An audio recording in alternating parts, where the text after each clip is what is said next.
అందరికీ నమస్కారం. ఒక్కసారి మా టమాటా తోట చూడండి. పచ్చని ఆకుల మధ్య ఎర్రటి టమాటాలు నిగనిగలాడుతున్నాయి కదా! చూడడానికైతే నాకైతే 2 కళ్ళైతే సరిపోవట్లేవండి. ఈసారి అయితే మా టమాటా తోట ఎర్రగా కాసింది. ఎందుకంటే మా టమాటా తోట నాటడానికి ముందే పొలంలో అయితే ఆవు పేడనైతే ఎరువుగా అయితే ఉపయోగించాము. ఎరువుగా ఉపయోగించిన తర్వాత మాత్రమే టమాటా మొక్కలు నాటాను. చూడండి, ఒక్కొక్క మొక్క గుత్తులుగా కాసి మొక్కలు మొత్తం కూడా అడ్డమై పడిపోయాయి. ఒక్క మొక్క కూడా నిలబడలేదండి. కాకపోతే ఈసారి అయితే టమాటా తోట వల్ల చాలా లాస్ అయితే వచ్చిందండి. ఒక రోజుకి 10, 12 ట్రేలు వెళ్తున్నాయి, కానీ ఒక్క ట్రేకి రూ. 60 మాత్రమే అమ్ముడుపోతుంది. ఒక్కొక్కసారి అయితే టమాటా ట్రేలు అయితే ఇంటికే తిరిగి వస్తున్నాయి కొనేవాళ్ళు లేక. అయితే మేము ఖరాబ్ అయిన టమాటాలను ఒక ట్రేలో, మంచిగా ఉన్న టమాటాలను అయితే ఒక ట్రేలో వేస్తున్నాము. ఈ ఖరాబ్ అయిన టమాటాలు మొత్తం కట్ చేసి వాటిని అయితే విత్తనాలు అయితే సేకరించుకుంటున్నాం. ఎందుకంటే ఈసారి టమాటాల యొక్క పరిమాణం కూడా పెద్దగా ఉన్నాయి.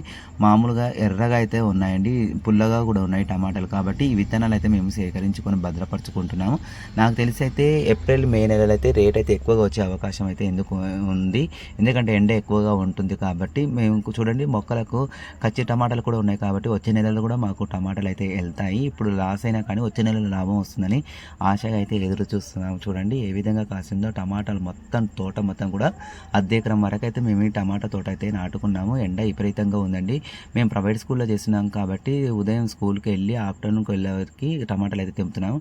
టమాటాలు మొత్తం తెంపిన తర్వాత మాత్రమే చూడండి మధ్యాహ్న భోజనాన్ని సాయంత్రం చేస్తున్నాము. మా పిల్లగాడు కూడా ఇంటికాడ అల్లరి చేస్తున్నాడని పొలానికి అయితే తీసుకొచ్చాము. ఈ విధంగా టమాటాలు అయితే ఏరామండి ఈరోజు అయితే మా పొలంలో.